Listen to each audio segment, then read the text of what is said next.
So the Bears in are that one way. of the oldest teams in the league with the Green Bay Packers, and they pursue greatness. They have the best available incoming head coach to the league in Ben Johnson, who is this wonderkind in Minnesota, coming from another Central Division, rough and tumble, OG football, in the mud, in the snow, in the rain, playing through everything in absolutely almost rugby-like conditions. And the appetite for complete revolution in the Midwest is not the same as it is out here in the Northwest, where it's Right. like, well, okay, let's do it. Mm. Let's completely change our enterprise and build a culture. This isn't about the players that they're signing. It's about the fact that everybody is attuned.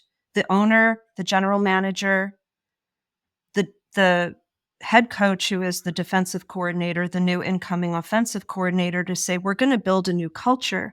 And out of that culture will come belief. And out of belief will come energy. And out of energy will come the best in our players. Mm.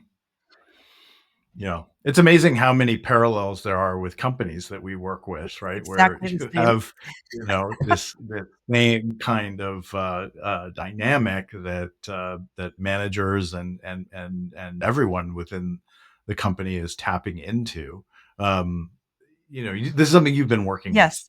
quite a bit in terms of values and purpose and how to uncover. It's not to create, but to really uncover an organization's idea of why it exists and what it's there to do, and then playing that back to the organization in a way that can foster that. Yeah. We talk a little bit about that. And our You've shared been looking experiences doing this. I will start backwards. We've talked about how brand and the strategic investigation of a brand is really the core of what we do, and then that translates into writing. Playing that back from the other side, my trained background is in writing and literature and poetry. And when you are creating the name of a company or you are creating the line of the purpose of a company, you are writing poetry. And right. what is poetry but the distillation of the deepest feeling into a few words that make you feel everything without even knowing why you feel it? So when we do this work, some of the work is to meet in the middle where you're doing an unbelievably rigorous research project and then taking what you hear and turning that into language, which is shorter than a haiku, and playing that back to hundreds and thousands and tens of thousands of people and finding out where you meet in common understanding and then belief and then energy and then practice. And so the work that we have done when we've come into these moments of transition in companies is to start with, what is the purpose of a company? What is your purpose and reason for being? Yeah. Why do you Yeah. exist? It's Yeah. really simple, but it's like, it really is a lyrical exercise. It's about, verse and chorus. It's about the refrain of finding a language for something that is so deeply held that it holds emotion and connection and something, kind of transcendent of simple strategic business Mhm. language. Right. So we take folks all the way back to the nucleus and start talking to as many people as will talk to us. We research the shit out of this stuff. We read every white paper. We look at every Yep. technological explanation of an innovation. For example, if we're working in med tech or biotech, Yeah. we meet with leaders. And the first step that's so rewarding is when you play findings back to an organization and they feel relieved that there's a real sense of a path forward that they couldn't see clearly. So it's, wouldn't you say it's kind of like the bushwhacking that we do first to kind of get to a set of brand ideas that resonate and feel coherent with what an organization is trying to do? Absolutely. And there's this feeling of you're revealing something, right? And when you're playing back to an organization its story told in its own words, and you see the light go The light off. I goes mean, on. it's, these, we heard it a couple of weeks ago. We were presenting, and like, I feel seen right now, right? It's this idea that, okay, you've recognized something in us that it's not a surprise. It shouldn't be, and it can't really. If it's going to be successful, it can't be a surprise. It has to be something that people see, and they just start nodding because they recognize it immediately. For us, brand strategy is business strategy, but it's not just strategy, right? It's not like we're coming in and just left braining the thing and being analytical. No, it's strategic because it's creative, and it's creative because it's strategic. Yes. It's this total fusing of these modes that most people assume are always separate, right? I think we reject the that dichotomy as being false, and we do Yes. both, and we have to do both in order to do what we do. And to be effective, it's like asking the two hemispheres of a brain to not talk to each other. That doesn't make any sense to me that you have your left brain and your right brain. Let's say your left brain is your analytic brain and your right brain is the creative brain. We're sending stuff back and forth across the transom all the time. The brand is, what sits as the container between those hemispheres that brings those elements together in a way that is meaningful to an organization, true, but then also Yeah. resonant and expansive and emotional and true in the creative sense. So Mhm. um, it's very, very fun to get to do this work with organizations when they start to trust the process. We were talking before about time of change and upheaval and everything else. Um, and I want to turn to that because I think that a lot of the work that is exciting us now and is getting us, sort of focused is work that is about making a positive change and kind of looking into the opportunities of a moment that of intense, I won't say chaos, I'll say dynamism, but the opportunities that exist in that. Mhm.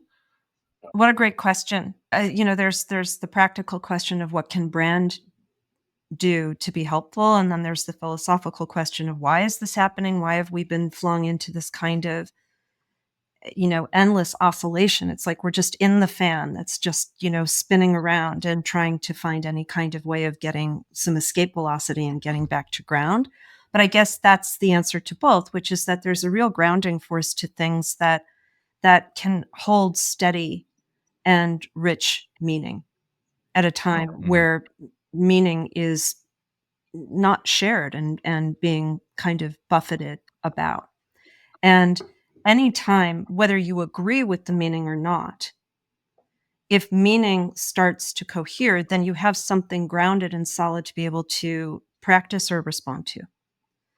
And I think that's a real antidote to the vast amount of noise and the fast twitch attention that we're dealing with now. Nothing about the attentional society that we're in is very grounded. Mhm. Wouldn't you say? And to create that kind of grounding and to think deeply and at length about things. We talked before we got on this call about the fact that we were going to have an extended conversation and then have to cut it into tiny sound bites just to Yeah. be able to Yeah. dialogue with folks. And Right. I think that we're both somewhat defiant in wanting to Yeah. understand those trends, but to beat back that which is so over oscillating and dynamic that you can't get grounded in being able to put one foot in front of the other and know where you're going. Right. Um, Selling is about the needs of the seller, marketing is about the needs of the buyer. And the true marketing is the creation of a customer. It's understanding what are the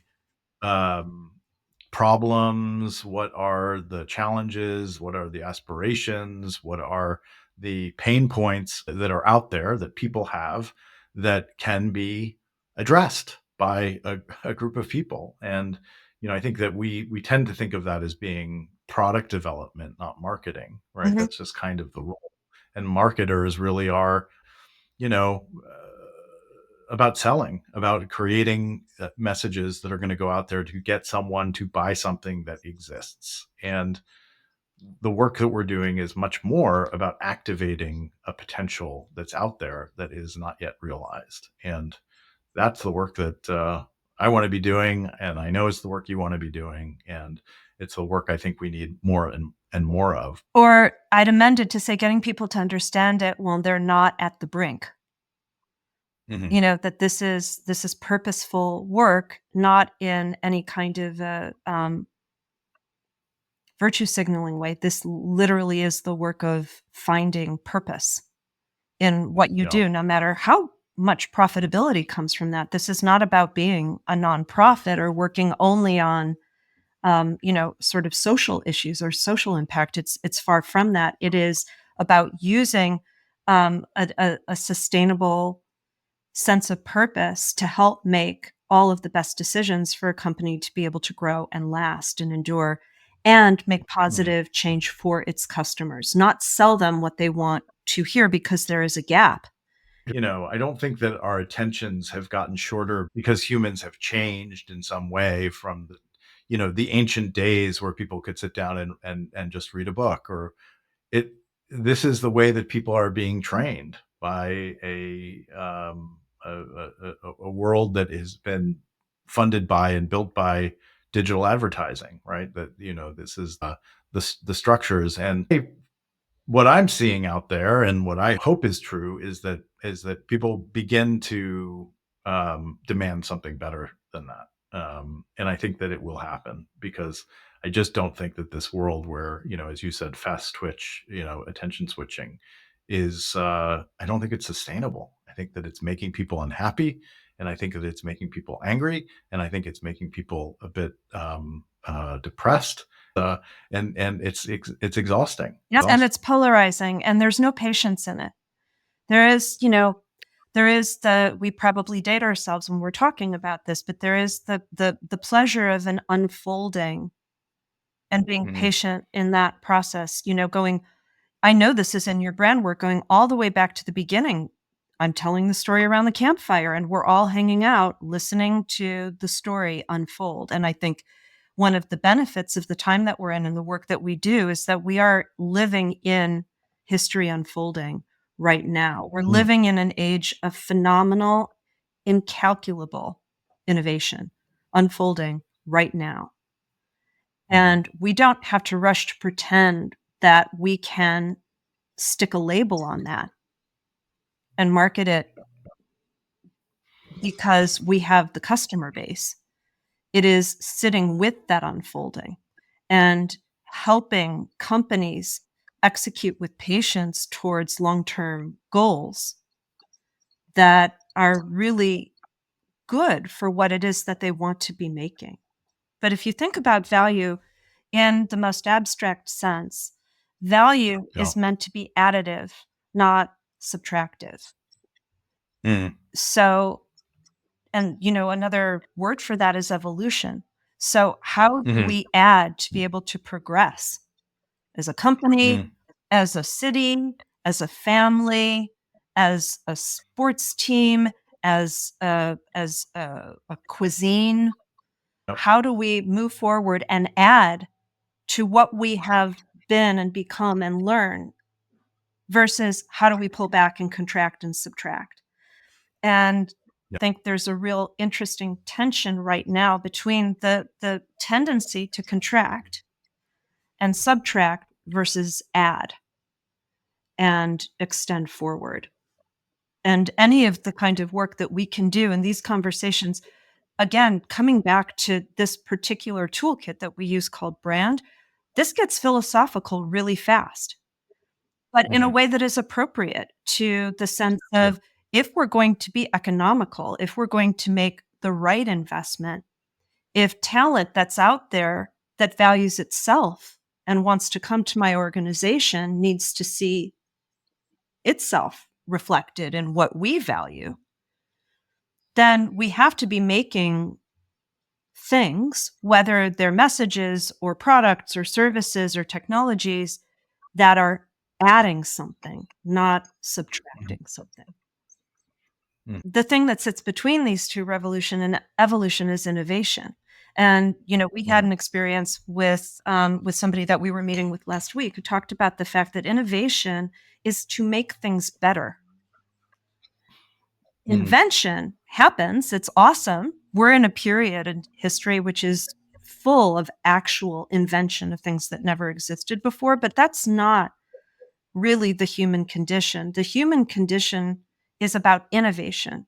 And I love and have, played around with this language before. To make things better is to make things, to make the built world that we live in better than we did it before.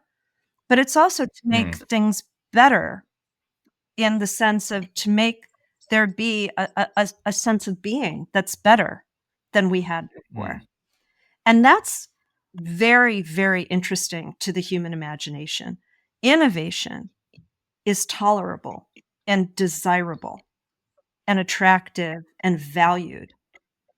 Revolution is violent, by nature, and not the way that nature works. So, Lisa, thank you so much. This has been a ton of fun.